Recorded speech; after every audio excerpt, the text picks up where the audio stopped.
Welcome back, everybody. We're going to do another weapon detective video. This one is over the Gotland Class submarine. We've done the video that was over the Gotland that in the war exercise got the better of, I believe, uh, what was it? A Ronald Reagan carrier. But I don't think I've done anything specifically over the Gotland. I know a decent amount about it, probably more than I've known about any of the other platforms or systems going into one of these videos. But I'm anxious to hear how deep they go into it and sort of some of the specs of it. Weapon Detective does great with these. So let's go ahead and jump into it. The Gotland Class is one of the most praised non-nuclear submarines. Yet, even though it has many innovative design features and superior capabilities, no country other than Sweden has preferred the silent underwater hunter. Why?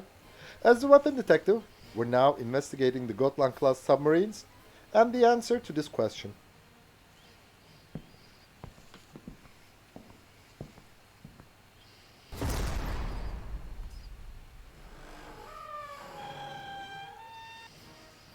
The Gotland class, aka A-19 class, is among the best diesel-electric submarines. One of them, HMS Gotland, even sent a shiver up and down the US Navy's spine. Despite everybody's admiration, no export success has been achieved. Before I feel like specifically with the Swedish Navy, they sort of there's like a very particular thing they're needed for by the Swedes. They're needed like specifically for the Baltic region, specifically to be able to sort of navigate those archipelagos in there. The Navy itself, I feel like there would be countries that would be able to use it, but this is one of those things where like there is a very particular thing that Sweden is wanting going into it, and it fills that role specifically. And I feel like, I don't know this for a fact, but I feel like probably the majority of their naval vessels would sort of act in that way or fill that role.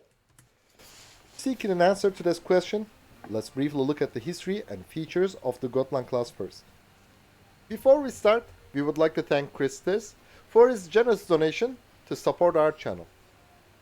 On February 4, 1958, the Swedish Riksdag passed the Defense Act of 1958, which gave priority to the Army and Air Force. Stockholm reduced the Navy's share in the defense budget from 18 to 12%. Sweden would gradually replace the major surface combatants with the fast attack crafts in the anti-surface warfare mission, while submarines would become the backbone of anti-submarine warfare missions. Do you guys feel like that was the right move to go Army Air Force over Navy and to kind of pull back the naval force in order to put more probably specifically into the Air Force? Do y'all think that was the right move? But the existing vessels were insufficient for the new mission definition. So, Stockholm authorized Marine Plan 60, which initiated the commissioning of a new and highly capable submarine and torpedo boat. One part of this plan was the construction of Submarine-class submarines. During the design phase of this class, Sweden also evaluated the use of an air-independent propulsion system, shortly AIP. But due to technical difficulties, time constraints, and high development costs, the Submarine class was ultimately built with conventional battery-powered machinery in underwater mode and diesel propulsion in surface mode.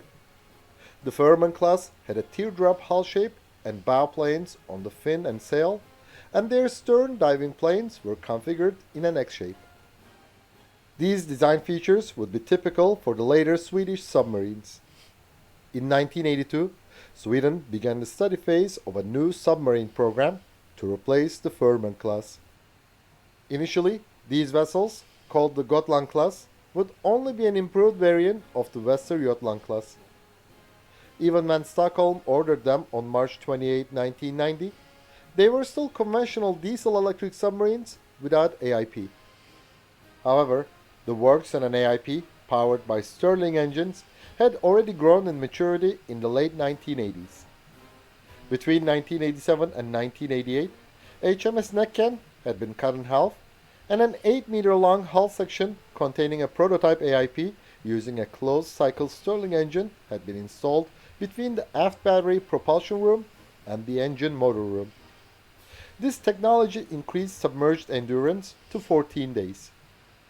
So, Sweden decided to equip the Gotland class with an AIP on September 5, 1991. The Swedish Riksdag approved the budget for the redesigned submarines in 1992. Initially, Sweden had planned to have 5 Gotland class vessels. But due to increasing costs and the end of the First Cold War, only 3 submarines were ordered. The first of its class, HMS Gotland, was laid down on October 10, 1992, launched on February 2, 1995, and commissioned on September 2, 1996. Okay, so with all of the reading of the world wars and stuff like that, one of the I don't know, most deadly for sure, World War II Germany had like a 70 some odd percent casualty rate for sailors who were in submarines, who were classed in submarines. Would you guys be able to do this? Would you guys be able to get in a submarine and go out for weeks, months at a time? I don't think I could. I'm not super claustrophobic, but I don't feel like I don't feel like I would be able to do this. I feel like it would probably start to get to me pretty quickly. But with talking about how high the German casualty rates were in World War II, at least we've shaped up and the technology have gotten to a point where they expect to survive these trips. Like as uncomfortable and claustrophobic as they may be, at least one of the later classes of German World War II submarines, as soon as it got put out in the water, uh, literally as soon as it went out into the water, it started to leak in multiple places, and they immediately had to pull it back out in dry dock. So at least we've gotten past that point. HMS Upland was laid down on October 21, 1994, launched on February 9, 1996, and commissioned on October 1, 1997. HMS Holland was laid down on January 14, 1994, launched on February 19, 1996, and commissioned on May 1, 1997. The hull design of the Gotland class highly resembles the previous Västergötland class. The fin sail is the same as that of the Necken class. Thanks to the X-shaped rudder design of the Gotland class, all 4 control surfaces can be used for both turning and depth control. Along with 2 bow planes on the fin sail, they allow sharp turns and enable the ability to operate very close to the seabed. The hull design of the Gotland class reduces acoustic and infrared signatures and active sonar response. Also, Quick question. Being able to operate very close to the seabed, how close is very close? If somebody knows the answer to that, let me know. the submarine's machinery is isolated and mounted on rubber dampeners to minimize vibrations and noise. It has a degassed hull, which is also covered by various types of coatings. The mast is also coated with radar-absorbent materials. A conventional blade propeller produces steam bubbles because of frictional heat when it rotates at high speed. When these bubbles pop, they make noise. It is called cavitation. When the Stirling AIP is engaged, the propeller turns slowly, which prevents cavitation. The Gotland is the first operational submarine class with a Stirling engine AIP, which extends its submerged endurance from a few days to weeks. Previously, only nuclear-powered submarines had this capability. The 100 horsepower V4 275R Mark II Stirling AIP of the Gotland class is the improved variant of the Mark I used on the HMS Necken. The Stirling engine AIP of the submarine works as follows. A combustion reaction between liquid oxygen stored in a tank and kerosene fuel generates heat to approximately 800 degrees, which is transferred to helium gas through a heat exchanger, expanding it, and cooling it with seawater. The Gotland class Interesting. submarines can carry 24 tons of liquid oxygen, so they can cruise underwater for 14 days at 5 knots speed without snorkeling. A nuclear reactor needs a constant cooling system operating at all times. So, using the surrounding seawater as a heat sink in a Stirling engine increases efficiency. The pumps of a nuclear reactor's cooling system produce noise.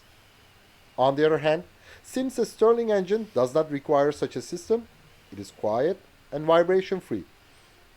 During the surface cruise, two diesel engines Yeah, we've talked about this before. That's sort of the swap that you give with going nuclear or going with the diesel electric.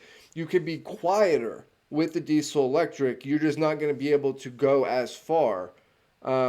Versus with the nuclear sub, you can go much further, but you're going to be making more noise. That's sort of, they haven't really figured out a way around it, you know, on either side to the extent that the other side can do it. Like the nuclear subs can be pretty quiet, but not this quiet. And the diesel electric subs can go pretty far, just not that far. You know, so like it's not like both sides suck at the other one. They just haven't gotten to a point where it's as good as the counterpart on the other side. So you kind of have to make a choice there depending on what role your subs are going to fill. are engaged.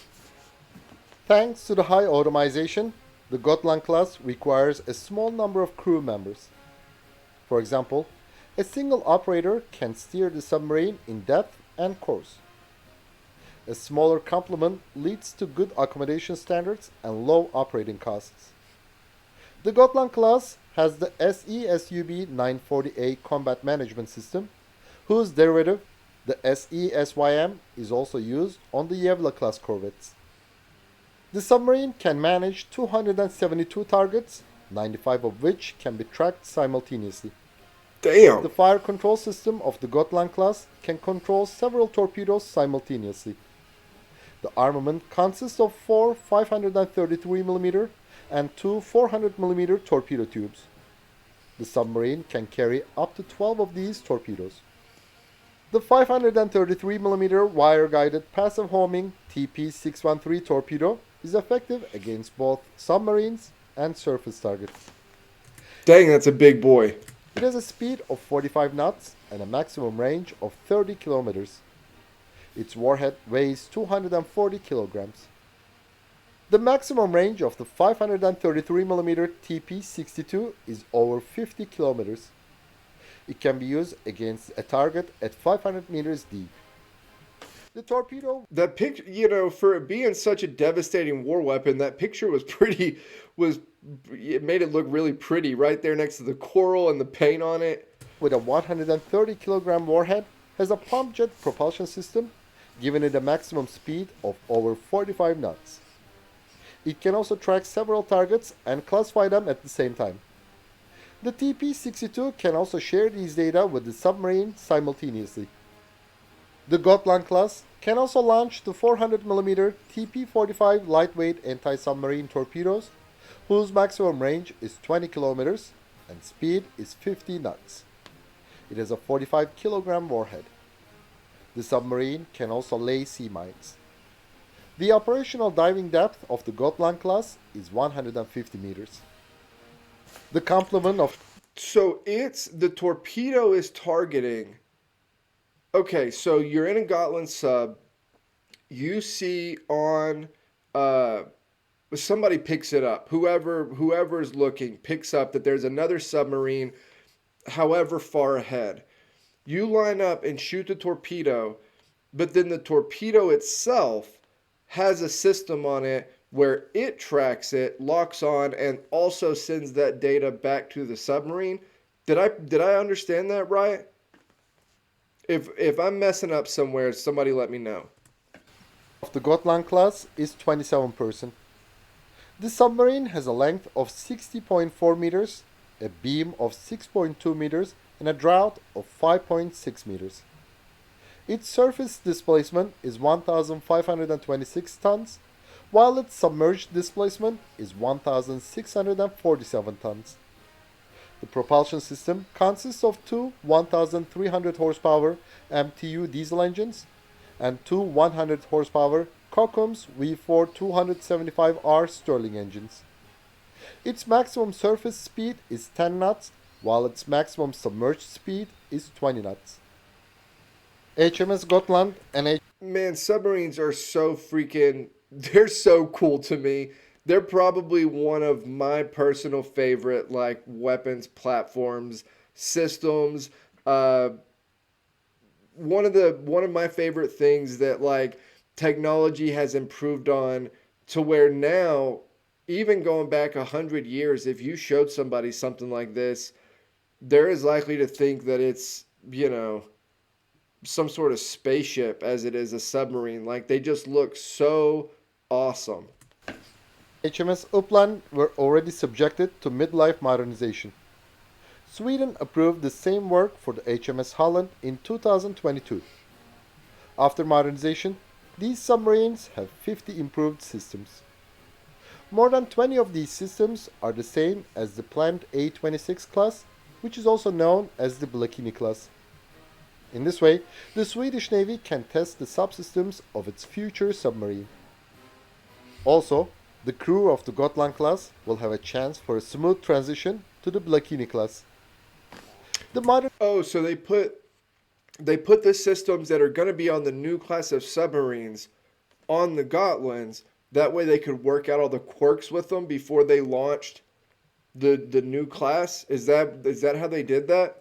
modernized Gotlands have the Mark III variant of the V4 275R Stirling engine, a new mast suite, the Kongsberg SA9510S sonar, new sensors, and management and communication systems. The submarine has also received the Exelis ES3701 ESM. To host all these subsystems, the Gotland class has gained an additional 2 meters in length and another 200 tons in weight. In 2000, HMS Holland took part in a multinational exercise in the Mediterranean. Swedish sources claim that she could track many NATO surface combatants while remaining undetected. In the same year, HMS Holland participated in another exercise in the Atlantic and won mock-up duels against the Spanish naval units and the French and US nuclear-powered submarines. So, the US Navy requested to lease HMS Gotland for 1 year for use in anti-submarine warfare exercises in 2004. After the Yeah, we talked about this in the last video about the Ronald Reagan and the Gotland and their exercise that they did about how the U.S. asked for it for a year, and I was very curious as to what exactly they were wanting to use it for, whether they just wanted to.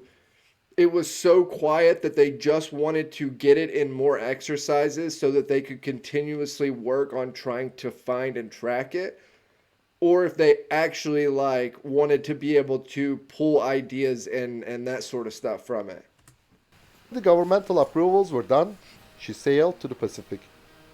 In 2015 and 2016, the submarine managed to penetrate the defensive measures of a US carrier strike group and snapped several pictures of the aircraft carrier USS Ronald Reagan. It was Ronald Reagan. So, why no other countries has preferred the Gotland class, which has proved that it can defeat the NATO naval forces, including the US Navy? The superior capabilities of the Gotland class did not cause these achievements alone, but again, the inadequacy of the anti-submarine warfare capabilities of the modern fleets determined the results. During an exercise in the Caribbean Sea in 2001, the German Type 206 class diesel-electric submarine U-24 won a mock-up victory against the carrier USS Enterprise by firing flares and taking a photograph through her periscope. Besides, in 2016, a Walrus-class submarine of the Royal Netherlands Navy tracked the Russian carrier RFNS Admiral Flota Sovietskого Soyuza Kuznetsov without being detected for a long What? time. As mentioned in our many other videos, the countries are conventional about their arms supplier. even when a less capable diesel-electric submarine can threaten modern surface fleets? Who wants to change its traditional supplier for a more advanced, yet more expensive vessel? And these traditional suppliers, such as Germany and France, also offer AIP submarines which have similar combat capability as the Gotland class.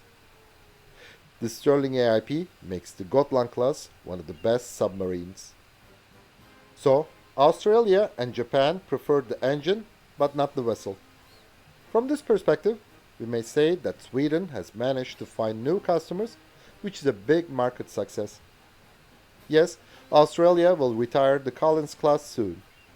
But the problem is not the Sterling engine, it's the vessel's design.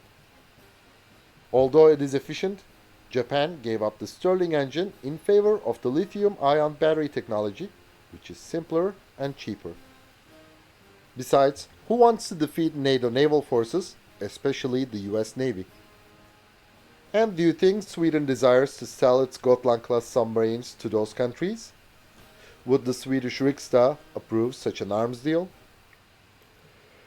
So, according to our analysis, I guess that's true. I didn't really think about it from that side. Like, yes, it's proved that it could get close to a US carrier, but then, like, what countries think that they're going to be, like, actively in a hot war trying to take out a US carrier?